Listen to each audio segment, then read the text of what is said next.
How did I get to this point in my life? Waiting for my wife to come home. I have news that will shock her when she hears it.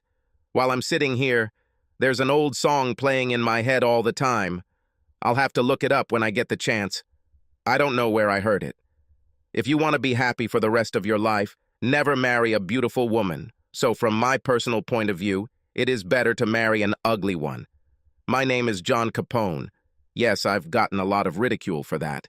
And I'll start my story with the day I met Tess, but we can digress a little to fill in the blanks. Tess and I both worked for a family-owned regional bank headquartered in Austin. I was lured away from Chicago by Jeff Owens, a headhunter who happened to be my classmate at Northwestern University's Graduate School of Management.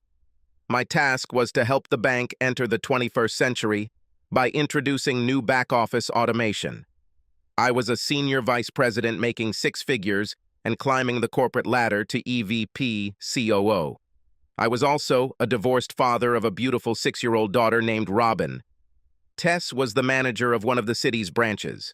She was one of the fast kids at the bank, thanks in part to her MBA from SMU and her drive to succeed.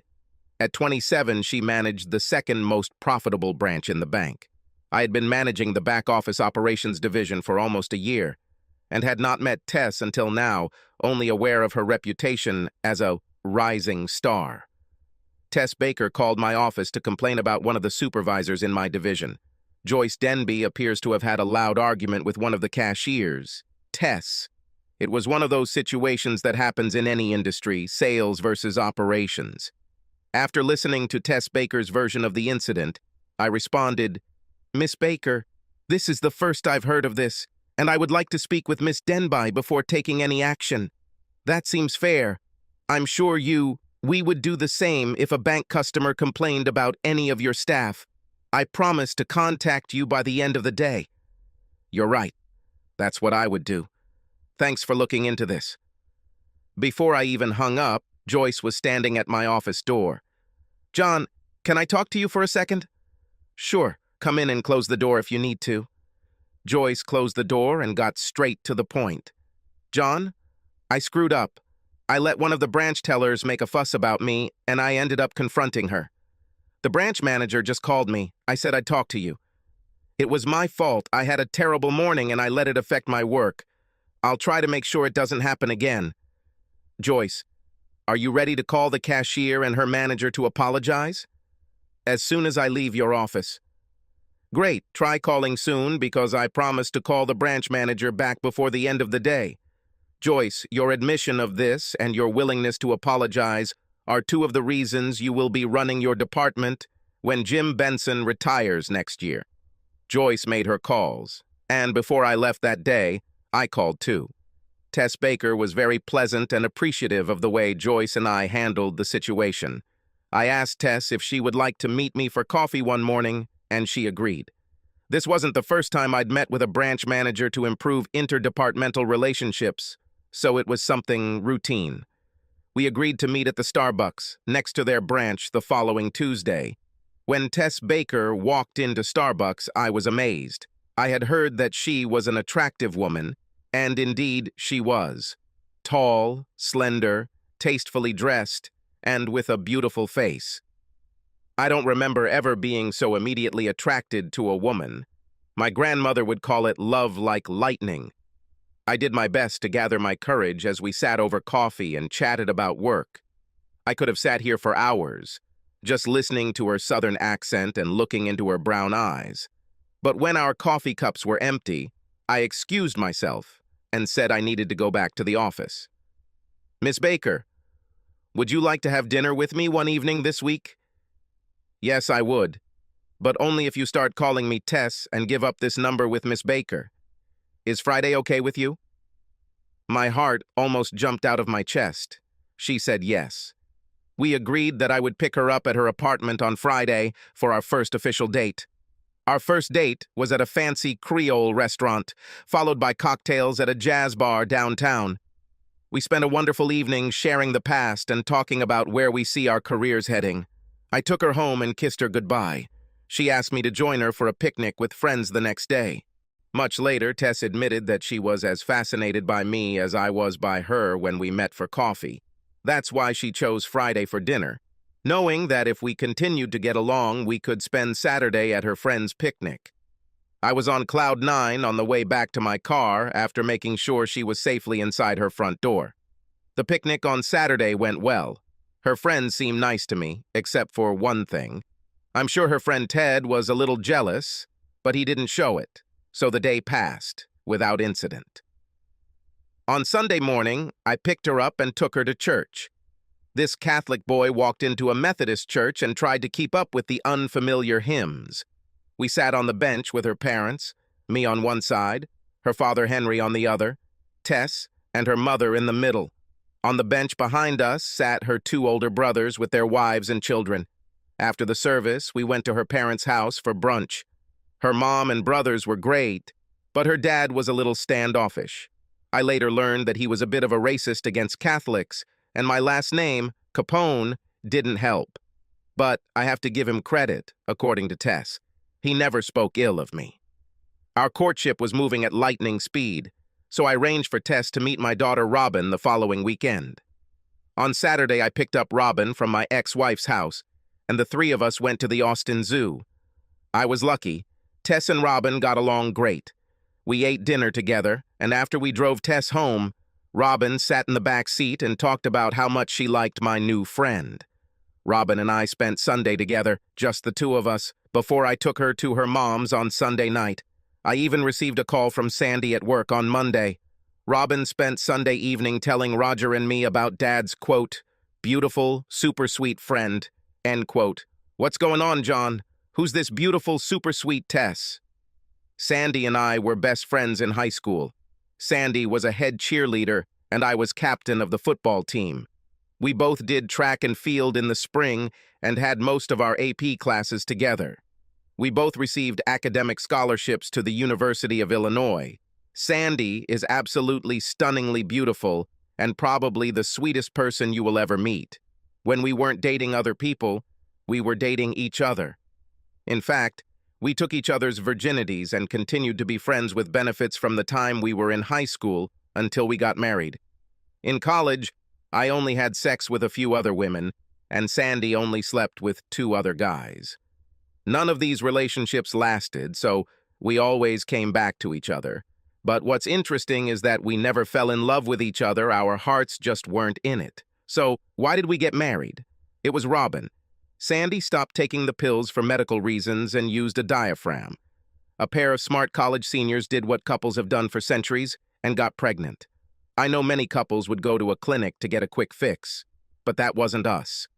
We went home, told our parents, and said our yeses, and life was good. Sandy and I both graduated from college, moved back to our hometown, and got jobs. I worked at a bank in downtown Chicago, Sandy at a local law firm in their accounting department. Robin was either in daycare or with one of our moms. I even went to night school to get my MBA. When a bank in Austin lured me away, Sandy enthusiastically jumped at the opportunity to move to a warmer location. It didn't take long for her to find another accounting job at a law firm in Austin, where Sandy met Roger. I will never forget the night I came home and received the news. Sandy made my favorite dish and dessert. We ate and put Robin to bed before it hit me. We need to talk. John, I've met a man, and we're starting a serious relationship.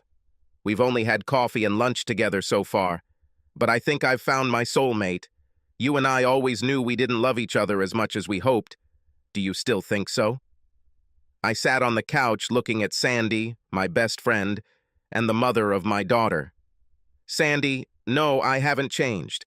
I still love you as a friend, and I'm glad we were able to share our lives with Robin, but I always hoped you would have it all. Where do we go now? Roger, that's his name, wants to meet you. So I arranged to meet Roger for dinner. I was sitting at a table in a local pub when this very handsome, muscular guy walked in. We met, and Roger got straight to the point, his words just pouring out of his head and heart. John, I'm not the one to ruin a marriage and split a family. If you tell me to leave and never see Sandy again, I'll pack up and leave town. I love her so much. It started innocently. We haven't even kissed yet, but there's a spark between us, and Sandy told me about your marriage and how it worked out. I'm serious. Say the word, and I'll leave." Roger's statement made me think for a second. Wow, this guy was right. He was ready to quit and move just so as not to violate his ethics. While I was thinking about all this, I watched his eyes, and a slightly noticeable moisture appeared in them. "Roger, you and Sandy can find out if it was meant to be. Sandy thinks she has found her soulmate in you. But I have two conditions if you plan to become a couple. One, Sandy and I have been friends for many years, and I don't want to lose it. I would like to continue our friendship, and I promise not to abuse it. From this night, I promise not to touch her sexually. I will respect your connection the same way you respected mine until now. Second, and this is the most important of the two, I refuse to give up my daughter. I assume that Sandy will get primary custody of Robin. If you and Sandy become a couple, I never want there to be a dispute where Robin is affected. Robin remains my daughter, and she will continue to see my parents and her grandparents. If you agree to my terms, Sandy and I will begin the separation process. Give us some time to work things out. It will be hard for Robin at first. But if everyone behaves correctly, we can ease her pain and help her understand that she doesn't lose our love. What do you say to that?" Roger agreed. Sandy and I separated and eventually divorced when it became clear that Roger and Sandy had something that she and I never had: the passionate romantic love of two people who were meant for each other. Sandy and Robin took Roger to Chicago to introduce him to her parents, and even spent the day meeting my parents. My mom and dad were worried and upset when I called them with the news. They always loved Sandy and hoped that we would stay together as a family, but I prepared them before Roger showed up at their door, and by the time Sandy, Robin, and Roger left, my parents wished them well, although Dad told me that Mom didn't stop crying for an hour after the door closed. Sandy and Roger were married in a small ceremony at Roger's church. Roger's parents were puzzled by our unique relationship, but they loved Sandy and Robin. And yet I think they were taken back when I gave away the bride. It was funny to see their friends' reactions when I was introduced at the reception as Sandy's ex. I didn't want to ruin the reception, so an hour later I drove Robin to my new home, a half-mile from where Roger and Sandy had settled down, and the newlyweds were off to the Virgin Islands for their honeymoon. So when Robin told Sandy about my new relationship with Tess, Sandy responded with the same enthusiasm I showed for her and Roger. Tess and I continued to date and continued to figure out how we were a good fit for each other. Similar but not exact ideas related to religion, politics, family, and other important values. There is only one aspect of a committed, long-term relationship left: sex. For the first 6 weeks, we only kissed, hugged, or let our hands wander a little. We took our time until Friday night, when we exchanged our first "I love you." We were eating out when Tess said, "I love you," as I spoon-fed her tiramisu. I didn't hesitate. "I love you, Tess. I don't know why I waited so long to tell you." Tess smiled and took my hand. "Can we go to your place tonight? We need to stay at my apartment first. I have my bag packed for the night." We didn't finish the tiramisu. I tossed enough cash for dinner and at least a 50% tip on the table before practically dragging Tess out to hail a cab, a short stop at her house, then at my apartment. We were naked 10 minutes after we closed the door behind us. Damn, her body was out of this world, the most perfect breasts I've ever seen. Flat stomach, but no six-pack abs, thank God. Long legs with beautiful feet and a perfect ass. What really surprised me were the additional features. Tess had a pin in her belly button and a Chinese character tattoo on her upper back. We made love for hours, fell asleep, and got down to business the next morning. She wore me out. Thank God we got to meet her parents at Sunday service. It was hard for me to look her father in the eye given some of the things we did on Saturday. The sex was so great. Tess was so sensual and wild. The belly button jewelry, the tattoo. All this made me wonder for the first time whether Tess was hiding from me the whole truth about herself and her past. But I let go of my doubts. Tess and I got engaged within a month and we're planning a wedding for next summer. Working in the same bank was not a problem, since we worked in different divisions. Well, there was one problem that I will talk about later, but it was not related to the official bank personnel policy. As I said earlier, I was on the fast track to becoming the next COO at the bank. One of the reasons for my rise was my success in optimizing and automating operations, which saved the bank tons of money. The other reason was more personal. Roy Johnson, the bank's president and major shareholder, took a liking to me. He was great to work with. He was kind of a papa bear in his early 60s with a great sense of business to go with his sense of humor. For several weeks after my arrival in Austin, I spent almost every Saturday as his guest at the golf club. Roy also adored Sandy and was almost as upset about our breakup as my parents. He seemed happy for me the next year when I told him that Tess and I were dating. He even helped improve my relationship with my future father-in-law when he asked Henry to join the four of us at the club when one of the regular members couldn't make it. Big points for me. Plans for the June wedding were in full swing. Because of the Bakers' religious beliefs, Tess kept her apartment and we kept our sex life a secret. Which isn't to say she wasn't spectacular. We experimented. Tess continued to surprise me with her acceptance of almost everything I offered. Did I create a monster, or was she always like this? The wedding was wonderful. All issues with Tess's parents were resolved, and they were especially pleased when I told them that all our children would become Methodists, not Catholics. Henry even seemed happy when he gave his bride away. Robin was the flower girl, Sandy and Roger were invited and present. Jeff Owens was my best man. We spent our honeymoon on South Beach in Miami. Days at the beach and evenings at great restaurants and nightclubs. Tess shocked me when she suggested visiting a nudist beach north of the city. She read about Howlover Beach, a city park where naked sunbathing is allowed. Neither of us had ever been to a nude beach and didn't know what to expect. Tess was a big hit in the nightclubs. I had to practically beat off willing Latin Americans with a stick. It was surprising how many of them asked Tess to dance. Some of them had a hard time accepting her refusal. She was dancing with a man and he came to our table, offered to buy us a drink, and politely asked me if he could ask Tess to dance. While we were waiting for our drinks, we had a friendly conversation. He was a gentleman. I asked Tess if she wanted to dance with him. She agreed, and they went on the dance floor. He didn't try to take her to a dark corner or away from where I could see them, and he didn't touch her where he shouldn't have. I watched them dance and realized that I was not the kind of person who could share his wife with another man. Even this innocent dance was enough to make my blood boil.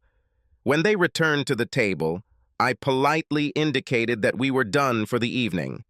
He thanked us both and left. "What was it?" she asked. "He was the perfect gentleman. And if he hadn't, I probably would have intervened and probably started a fight. I don't like sharing. John, you'll never have to worry about me."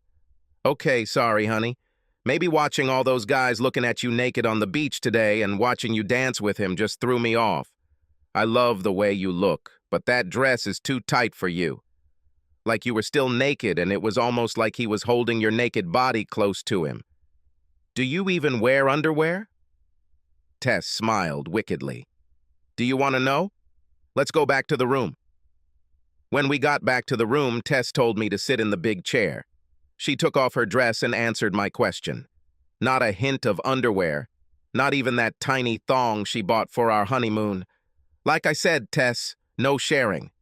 And I told you, you don't have to worry about me. I'm yours, and I will be yours. Remember our vows, for better and for worse, rejecting all others. When our priest asked if we wanted to change anything in the vows, I said no. These vows mean everything to me." I undressed and carried Tess to the bed. We slept naked all night, cuddling each other. The week went by way too quickly, and we were back to our work responsibilities and routine in Austin. The Miami honeymoon made two things clear. First of all, I have a slightly jealous side. Secondly, being jealous and married to Tess will create certain problems. Tess is a beautiful woman, and she attracts men like a magnet. Her open, friendly nature is often interpreted by men as flirting or approachability. Tess has no intention of sleeping with this guy, but she may not realize that he might feel differently. Tess grew up with two older brothers who treated her with love and respect. Tess assumes, even at 28 years old, that most guys are good guys, just like her brothers. 4 months after our wedding, our world began to fall apart. Mr. Johnson suffered a massive heart attack and died in his sleep. Everyone in the bank was shocked. This wonderful man, with a heart of gold, was defeated by that same heart. There wasn't a dry eye in the building the day his death was announced. Some of my employees were given the rest of the day off. There were people in my division who started working at the bank with Mr. Johnson over 30 years ago. I was asked to be one of the executioners at his funeral, and I was honored. In the short 3 years that I worked there, I fell in love with the man.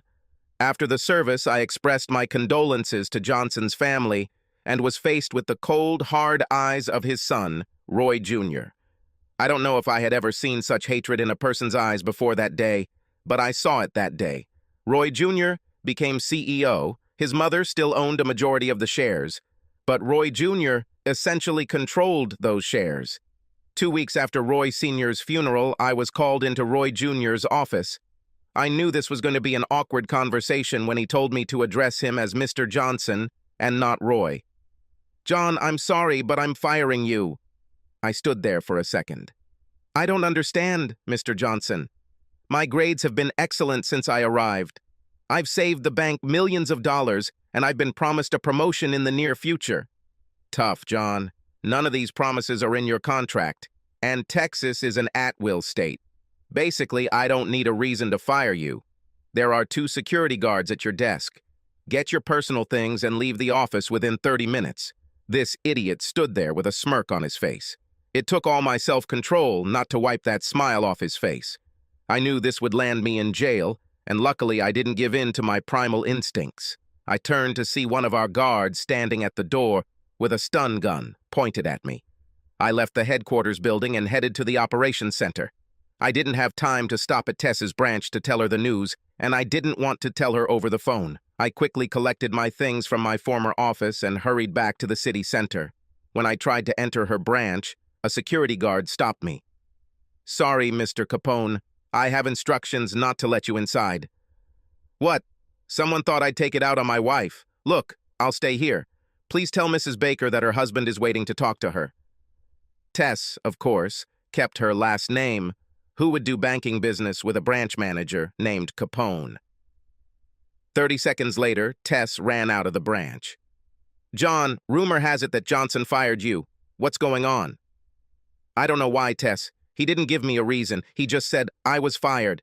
Look, don't cry just yet. Maybe the board will reconsider Johnson's decision on this. For now, stay away and don't get involved in this.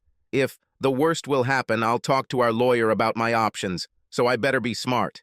It took every ounce of self-control I had not to knock that little bastard's teeth out. Be smart, Tess. I did speak with our attorney, but have suspended any legal action until the next board meeting. Unfortunately, the board of directors voted 3-2 to support the dismissal. Texas is an employment-at-will state, but I was still able to get a decent severance package by signing a non-sue agreement with the bank. I felt terrible. Tess married a successful guy who makes a lot of money and is on the rise. She was now married to an unemployed former senior vice president. I found out why Junior hated me so much. He was jealous of the attention his father gave me. Junior had issues with his father, exacerbated by my relationship with Roy Sr. Junior also hated me because I married Tess. I think Junior took notice of Tess but never found the courage to act. I showed up, won her heart, and he couldn't accept it. This was not the lowest point. Things were about to get worse very quickly. Within weeks of my dismissal, the 2008 banking crisis accelerated.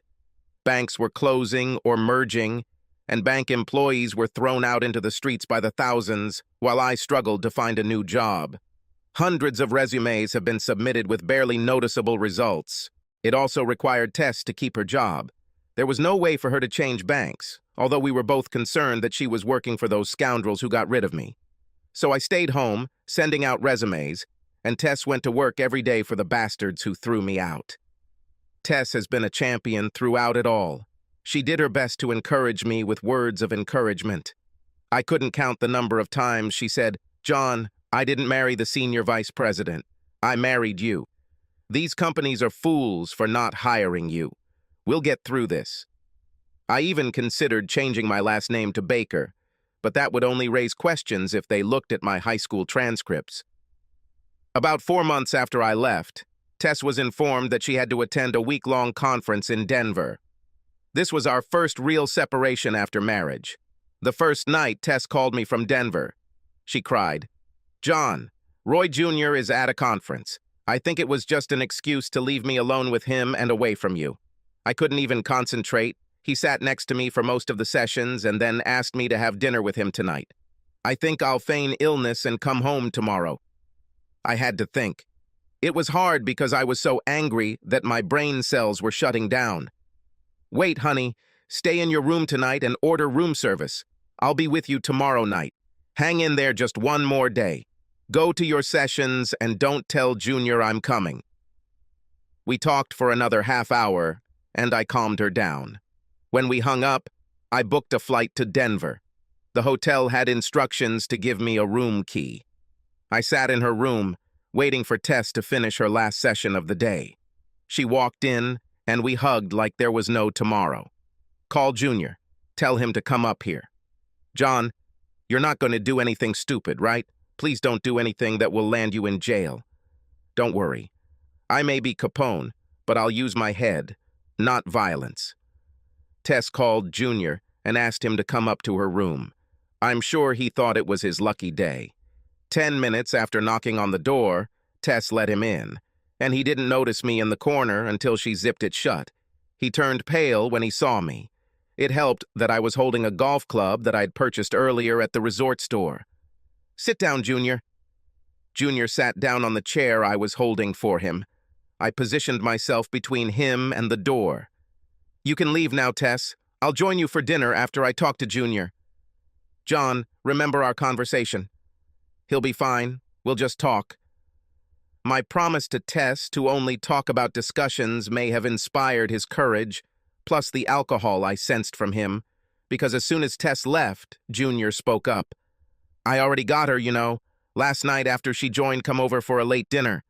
This took me by surprise. My tease with this idiot. But I quickly recovered.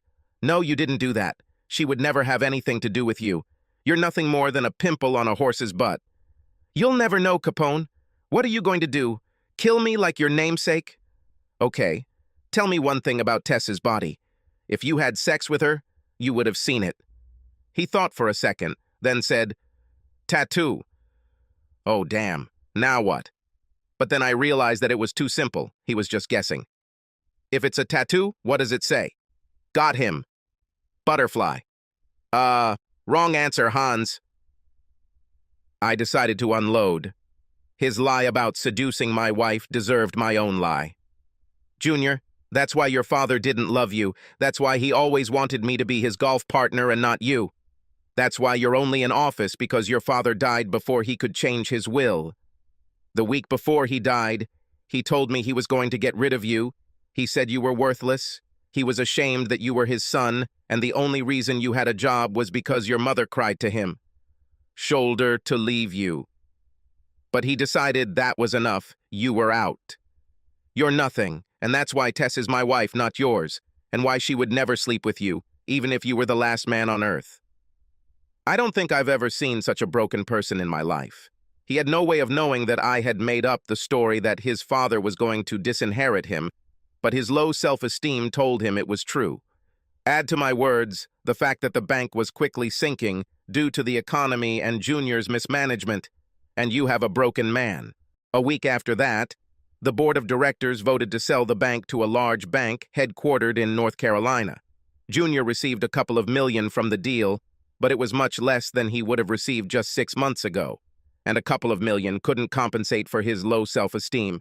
The latest news was that he had moved back in with his mother and spent every evening in a strange club, drowning in alcohol.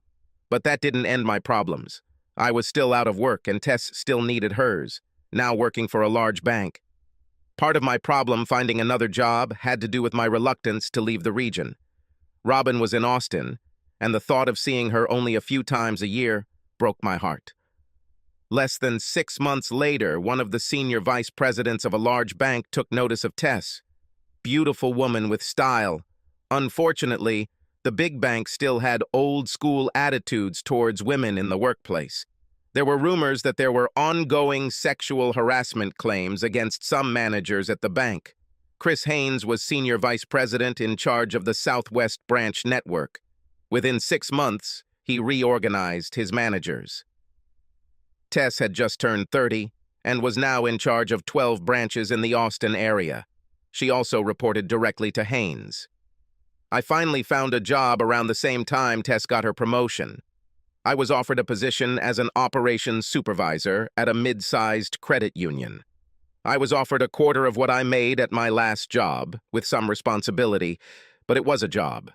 I tried not to let it affect my ego, but now, Tess was the vice president with tons of responsibility, and I was the second shift supervisor. She married a winner, and now I am a loser. It didn't help. My second shift schedule interfered with our time together and our sex life.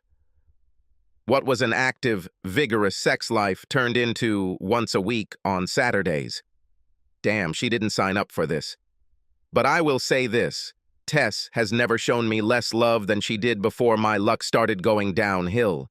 When we were together, she was still my charming, loving, affectionate self. She treated me with love and respect. It was my own ego and how I thought people would react to me became the problem.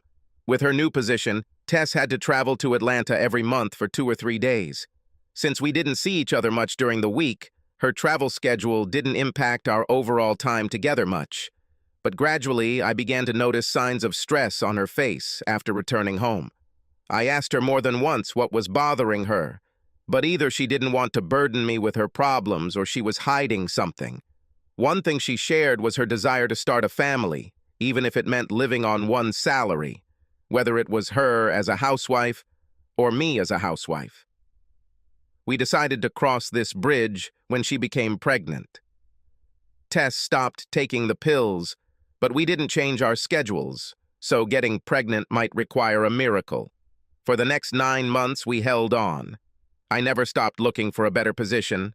I was damned before I would become a stay-at-home dad. I needed a new job with a decent schedule and salary. That's what I'm ashamed to admit. This is the only secret that I intend to take with me to the grave, and I pray that Tess will never find out about my misdeed. 5 months after we decided to try for a baby, I used funds from my personal rainy day account and hired a private investigator. I asked to shadow Tess for a full week while I was working second shift and when she went on one of her trips to Atlanta. The detective found nothing worthwhile during his week in Austin. Tess went out 2 evenings a week. She spent 1 evening at her parents' house, the other she met a friend for coffee. The 2 days in Atlanta were more troubling. The detective watched as Tess and her boss had dinner at the hotel where she was staying. They had dinner, but Tess limited herself to 1 glass of wine. During dessert, there was a long conversation. Tess kept shaking her head. The detective could not hear the conversation, but it seemed that Haynes was trying to get Tess to spend the night together, and Tess was refusing.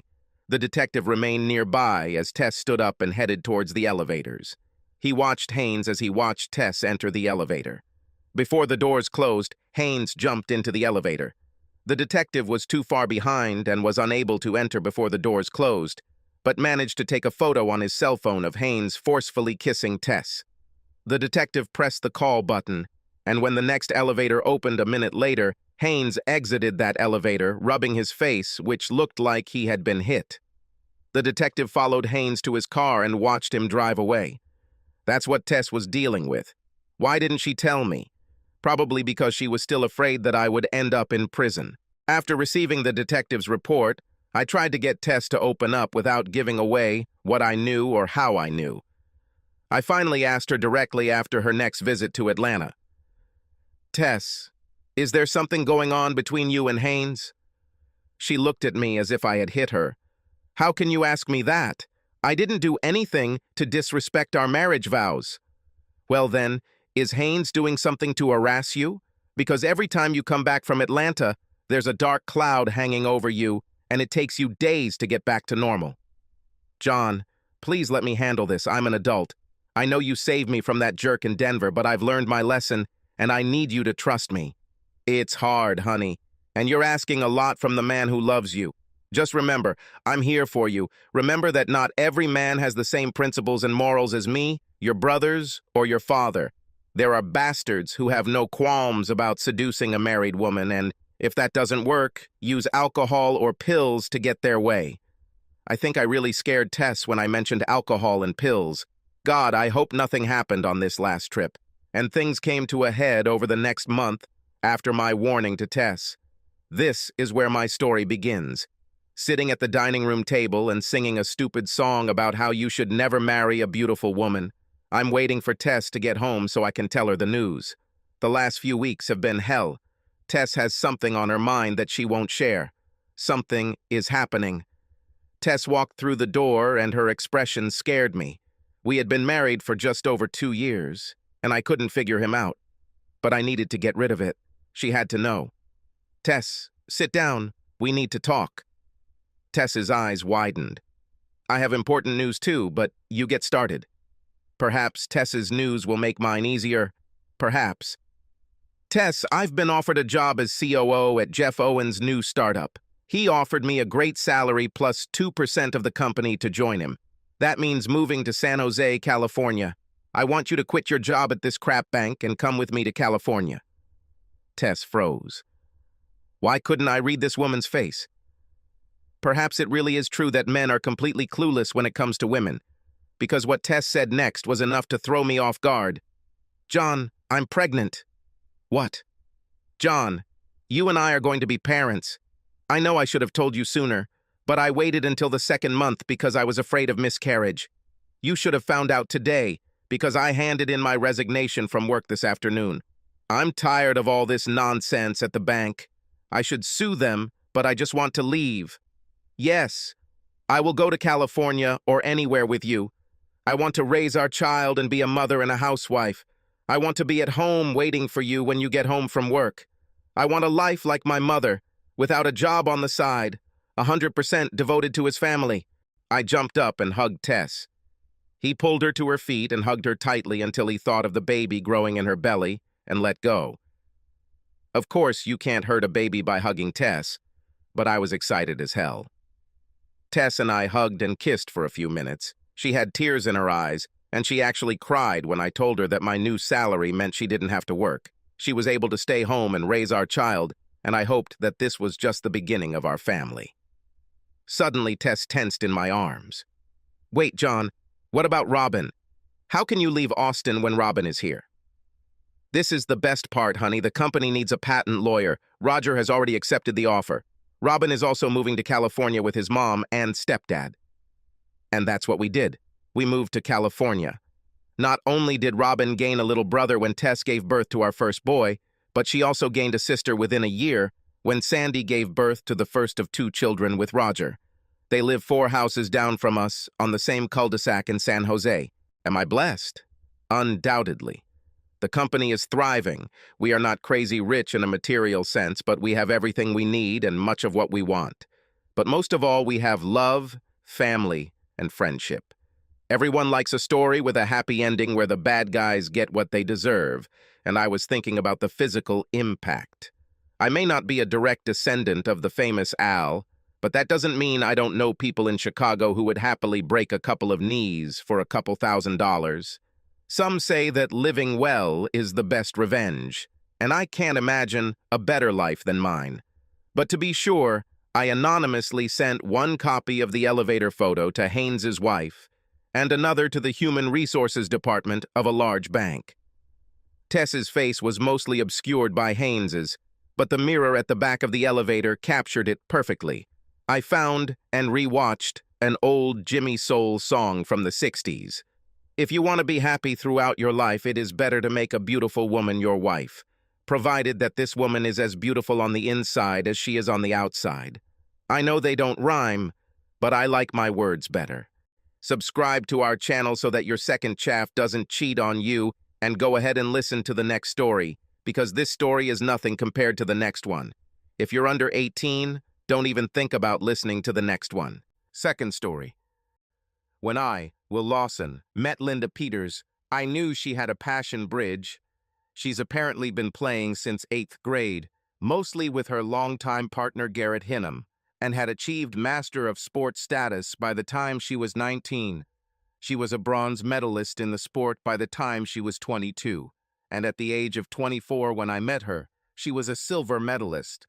Shortly after I met her, she proudly stated that two of her main goals in life were to become a Grand Master of Bridge, to reach the highest level attainable, and, more importantly, to win the World Mixed Doubles Championship. When I was first introduced to Garrett, I was very suspicious. He's a nice guy, my age, a year older than Linda, outgoing, and he and Linda seemed to have a real relationship, even though they didn't. However, I was relieved when I later met his wife, Cecilia. Cecilia is cute, short, bubbly, and has a very nice, toned body, including a spectacular ass for a woman who weighs approximately 50 kilos. I remember thinking, if Garrett has Cecilia, there's no reason for him to hit on Linda. Although Linda is, at least in my opinion, beautiful and sexy, she is very different from Cecilia. She is tall, brunette, large-breasted, and reserved, almost the exact opposite of Cecilia. Because most men have certain types, and Linda is my type. I assumed that Linda was not Garrett's type, and having come to this conclusion, I began dating her seriously. Linda seemed to fall in love with me almost as quickly as I fell in love with her. She seemed very happy to spend all her time with me, except when she was working or playing bridge. I wasn't surprised when she accepted my marriage proposal, and we were only engaged for 3 months that would have been 2 months and 3 weeks. But Linda and Garrett held a regional tournament one weekend during that time. Married life was good, although Linda and I had quite a lot in common, including our musical tastes, our politics, and our penchant for practicing together. I thought it would be nice if I could share her love of bridge. Although most of my life I played poker and hearts, I was above average at both, but I never tried bridge. My goal was not to replace Garrett in her doubles competition, but simply to make sure I could talk to her about it and go to some low-level tournaments out of town. In order to be able to play bridge, I would need my own low-level partner. After thinking about it for just a few minutes, I thought, why not Cecilia? I liked Cecilia, and she had the same problems as me with her husband's commitment to bridge. She was also at my beginner level. After Linda and I got married a few months ago, while Garrett and Linda were at a tournament on Saturday, I called Cecilia and invited her to dinner on Saturday. She happily agreed.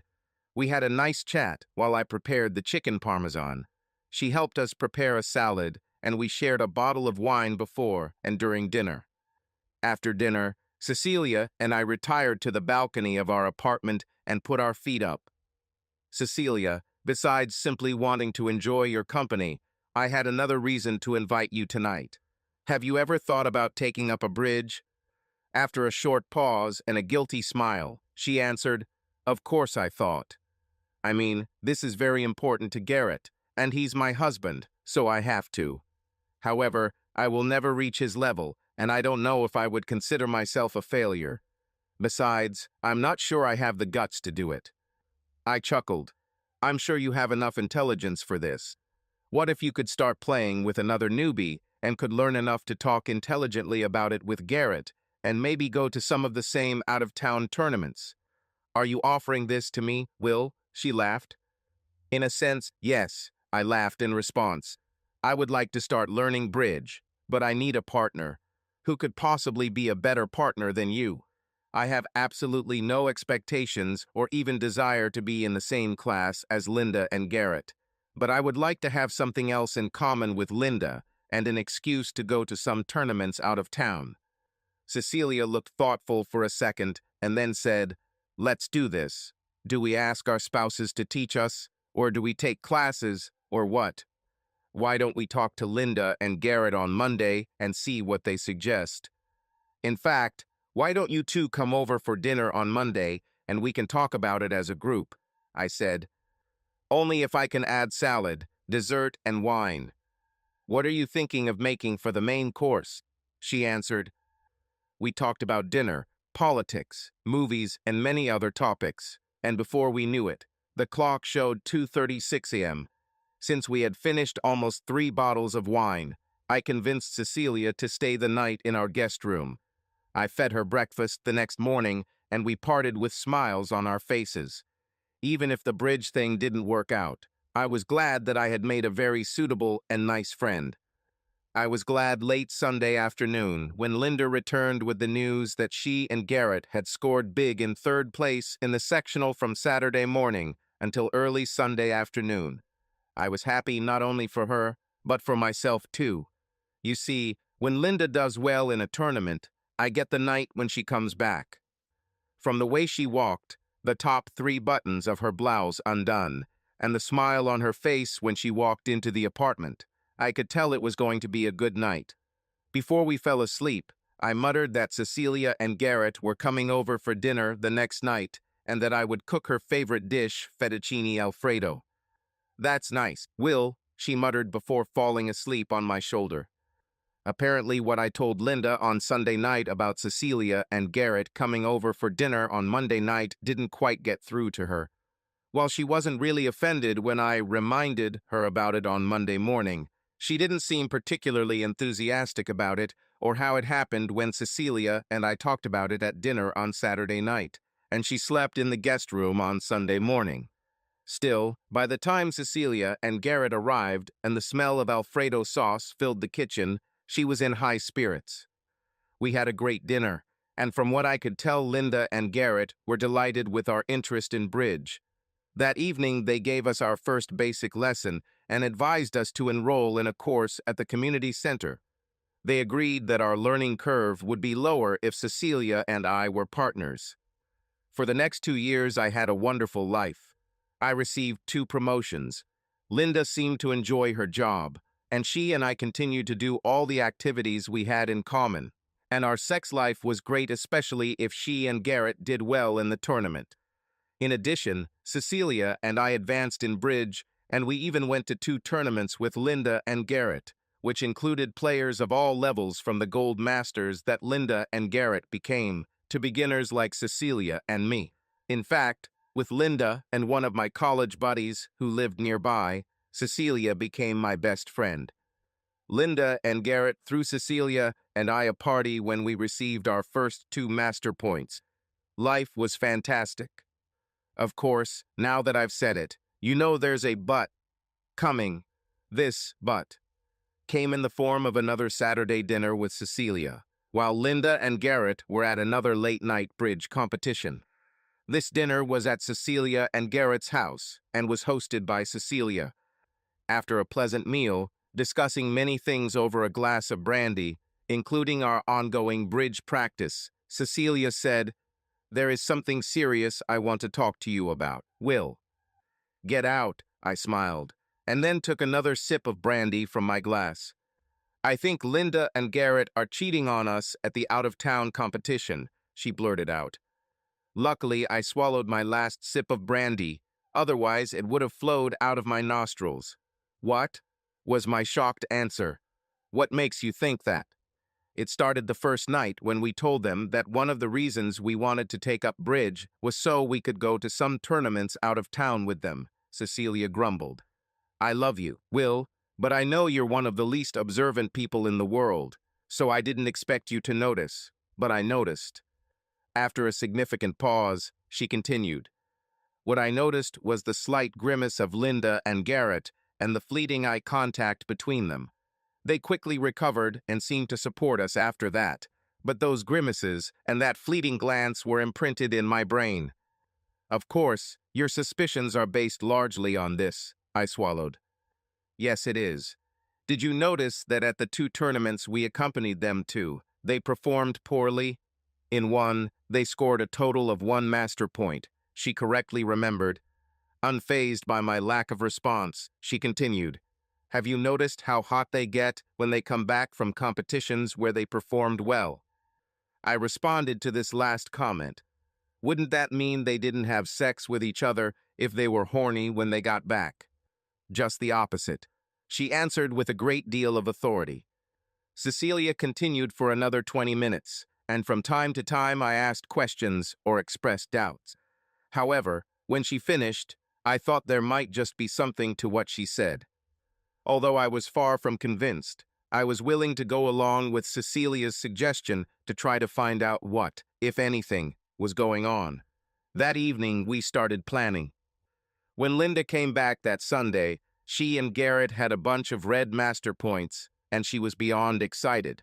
Just before I fell asleep, my completely serene mood was ruined when Cecilia texted me saying that they had a similar situation to ours. Nice, but alarming, followed by a frown emoji. On Monday and Tuesday, Cecilia and I put the first part of our plan into action. Cecilia had several people she worked with who were technical people, especially when it came to smartphones. We both replaced dead batteries on our spouses' phones, and when they expressed concern, we offered to fix them in one day. I took Linda's phone to Cecilia's office on Monday and was able to return it to Linda by Tuesday evening. By giving out phones to Cecilia's techie friends, we did two things. First, they installed locator apps on them so we could determine supposedly to within 7 meters where they were. So, if Linda and Garrett's phones were within 25 feet of each other at midnight while traveling to an out-of-town competition, we'd know they were sharing a bed. The second thing handing over the phones to Cecilia's technicians did was allow us to view any incriminating emails, text messages, or photos. They provided this information to Cecilia, and she made a copy for me. I didn't want to find out that Linda and Garrett were cheating on us. For obvious reasons, I didn't intend to share it with my wife. I loved her and didn't want a divorce.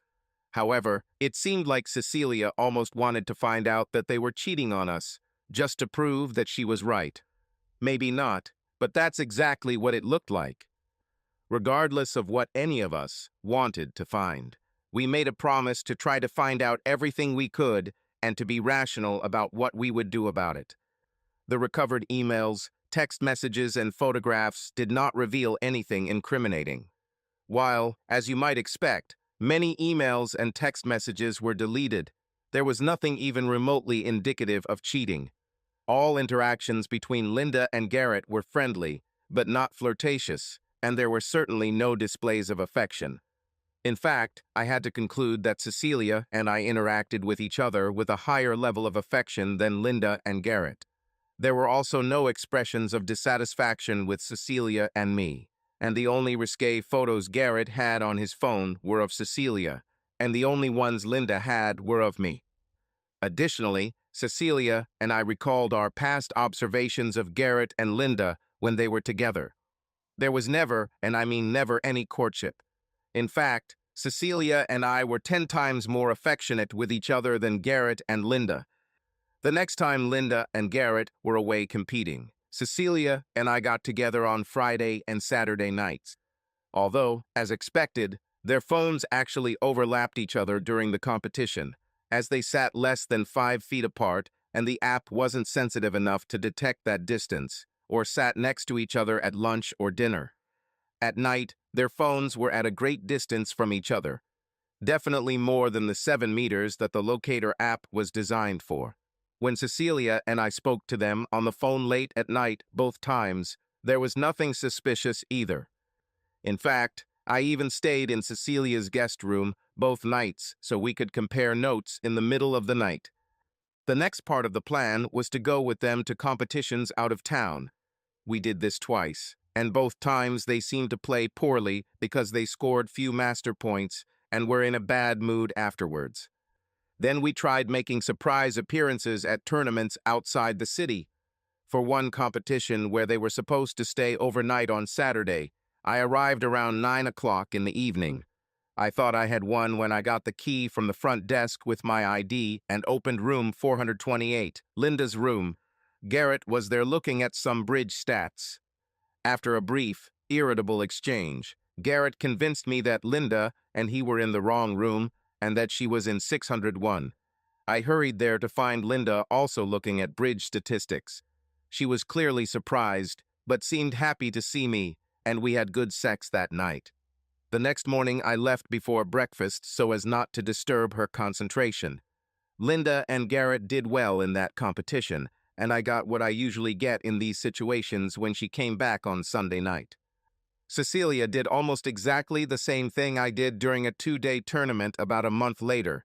She also found them in different rooms on Friday night, but also stayed overnight on Saturday and simply went shopping and sightseeing in the city where the tournament was being held. Linda and Garrett did not do very well in this competition and were unhappy upon their return. Over the next 2 years, we tried a lot of other things. We were never able to come to anything definitive, although Cecilia continued to be very suspicious, and I have to admit that some things didn't really work out the way they should. However, Linda was a loving and excellent wife, and the sex was between very good and great, except on those occasions mainly when Cecilia or I went to a tournament out of town with Linda and Garrett when it didn't work out. Then for a day or two everything went wrong, but quickly returned to normal. The World Mixed Doubles Championships were approaching in Geneva, Switzerland, when things started to go wrong. The event including time to overcome jet lag, the registration reception, and then the game itself lasted approximately 8 days. Leading up to the event, Garrett and Linda did everything they could to dissuade Cecilia and I from attending without explicitly telling us that we were not invited. Given their pitiful performances in the competition Cecilia and I competed in, was it just bad luck or something else? Cecilia and I decided to put our suspicions aside for a while so that they would have the best chance of success, since winning this tournament had been their long-time dream. Maybe their most important dream of their entire life. Linda even talked about having children if they won. Their plane couldn't have been further away than over the Atlantic on the Saturday morning. They took off when Cecilia called me in desperation. "Will, I just found out something in the last hour." I spoke with John Tipton, the male half of the couple who compete in most of the competitions Garrett and Linda go to. He appears to have no malicious intent, although Linda and Garrett defeat him and his partner Judy Smith most of the time. He told me something very interesting. "What?" was my reasonable answer. He said, and it just came up in casual conversation. I didn't tell him anything about my suspicions that at every break Linda and Garrett go somewhere, and when they return, their clothes often change, and their playing improves significantly. "How long do the breaks last?" I asked. "Are they different from beginners' matches?" "Yes, they are different. 20-minute morning and afternoon breaks and 90 minutes for lunch and dinner, after which play resumes. In addition, no one ever has lunch or dinner with them or sees them at lunch or dinner. If you or I aren't there," she snorted. I wasn't sure if they could do it during 20-minute breaks, although I knew Linda well enough to know that it was possible if she was motivated enough. However, they could certainly do it during breaks for lunch and dinner. Neither of them were big eaters, and they could be full in 10 minutes. I must have been speechless for a long time because Cecilia asked, "Are you still here, Will?" Earth to Will.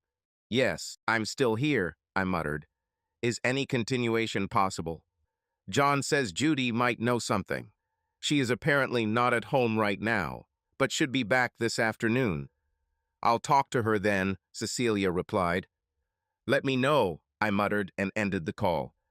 I couldn't really concentrate after Cecilia's call, so I mindlessly cleaned up the garage for a bit and then took a shower and just tried to watch the baseball game on TV until Cecilia called back. I was only about 15 minutes out of the shower when Cecilia burst through my front door. By that time, Cecilia and I were so close that we acted like family, and if the door was unlocked, we simply opened it. Cecilia's expression was difficult to read. It was definitely decisive. Other than that, I couldn't tell if it was angry, brooding, or what. Usually I could read her thoughts, but not this time. I stood up to greet her. She more or less disappeared into my arms.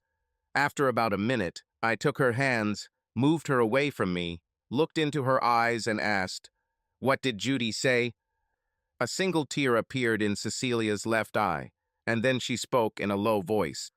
"The only reason I'm not more upset is because for the last few years I've had this terrible feeling that they were cheating. Twice Judy saw them leave one of their rooms during their lunch break. They didn't see her, and she didn't want to characterize their appearance. The only good thing was that she never told anyone, including John. She's not a gossip. My heart sank, but only for a few seconds, because my attention was diverted by Cecilia slapping me in the face. Not very strong, but strong enough for me to notice it. As I looked at her with a puzzled expression, she calmly said, "We have a few decisions to make during the next 8 days while they're gone. However, right now the only decision you need to make is to make love to me. I'm not going to burst into tears or question my femininity and attractiveness. I'm not just going to wring my hands. We really like each other, and let's see how much we like physical relationships." I really can't explain my mood in the half hour or so that followed the statement, "We really like each other." I do know that I was shocked by her actions and impressed by her body.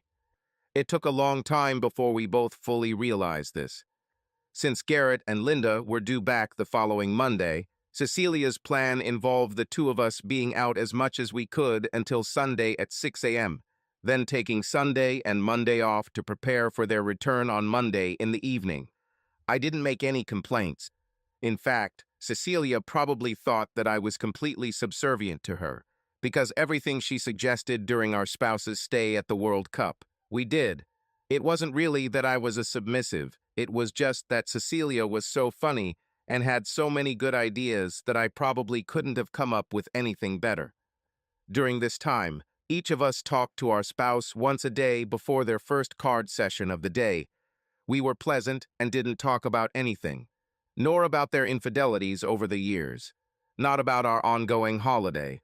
They were both in high spirits because they were really doing well. In fact, when we spoke to them on Saturday, the final day of the competition, they were in first place, and their excitement was palpable. Before our spouses were due to return home, and before our telephone conversation with them that day, Cecilia and I sat in my living room at some distance from each other, so as not to start pestering each other and have a serious argument. "Okay, Guy, how are you going to deal with Linda and Garrett's infidelity when they get home?" she asked. "I'm actually not sure. Honestly, I love Linda, and it's hard for me to think about a future without her. But for the same reason, I don't want to be a weakling or a scapegoat either," I answered after much thought. "Besides, I'm confused that sleeping with you is included in this concept. You are probably quite behind me in your thinking, since I was almost sure of their betrayal for 2 years, although we received confirmation only 8 days ago. Let me tell you what I intend to do, although it is still largely up to you, since you can completely ruin my plans," she said. "Let's listen to this," I smiled. At that moment, our mobile phones rang almost simultaneously. I went outside to answer Linda's call, while Cecilia answered Garrett's call in the living room. Linda was delighted. They won. They won the damn World Mixed Doubles Championship. She was so overjoyed that it seemed like she could fly to the moon at any moment. I received a summary of the entire competition, including a description of the winning hand and the accolades she and Garrett received. Then she told me how much she loved and missed me and promised me the night she would return. I promised that Cecilia and I would be waiting for them at the airport on Monday afternoon, and our banners wouldn't be too embarrassing. When I returned to the house, Cecilia was finishing up her conversation with Garrett. Of course, he was just as excited as Linda.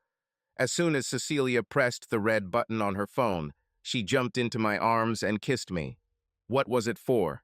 I giggled as she jumped back down and sat on the couch. "It's an expression of joy because what just happened makes everything easier. That's why, Will." "How so?" "Immediately before the call, I began to tell you what I planned to do, and now, assuming your cooperation, I can carry it out. After the excitement of their victory has died down, including after the victory party we throw for them, we tell them they have 2 more years to play bridge. And then we have babies, and it's time for the bridge game has expired. After that, it's just local bridge games, mostly friendly ones that fit into our kids' schedules." "What about the next 2 years?" I asked. "For the next 2 years, every time they go to competitions out of town, the two of us stay at home until they return home," she answered with a wide smile on her face. The next minute, Many thoughts instantly flashed through my head. Although some of these things were seemingly unrelated to the final decision, important things were repeated. I loved Linda. When I was unaware of Linda's infidelity, I was not only content with my marriage, but very happy. Cecilia was a good friend. Assuming that Linda and Garrett were never together again sexually after quitting bridge, I would be very happy staying married. After about 5 years of thoughts that flashed through my head in about 60 seconds, I smiled and said, "I'm in," for which Cecilia hugged me tightly. Then she left, giving me a quick kiss and saying, "I have to stay away from you until you pick me up to take us to the airport on Monday afternoon, because we both need to recharge." After Cecilia and I picked up Garrett and Linda from the airport with, as promised, not too much embarrassing posters, over the next 2+ years, the following happened. I received my night on Monday evening when I picked Linda up from the airport. It was even better than I thought and reinforced my belief that Cecilia's plan was the best course of action. We threw a great birthday party for Linda and Garrett at the local country club. We invited all of our families, including cousins, and all of our friends, over 200 guests in total. Linda and Garrett were thrilled and eternally grateful. A week after the party, Cecilia and I met with Linda and Garrett and told them that if they wanted to stay married, they had 2 more years of competitions ahead of them, and then we would have children, and the only bridge competitions would be local ones. Surprisingly, they put up no resistance, declaring that they had fulfilled their lifelong dream in bridge, that they definitely wanted to live in marriage with us, and that as soon as the children were born, the tournaments would be canceled.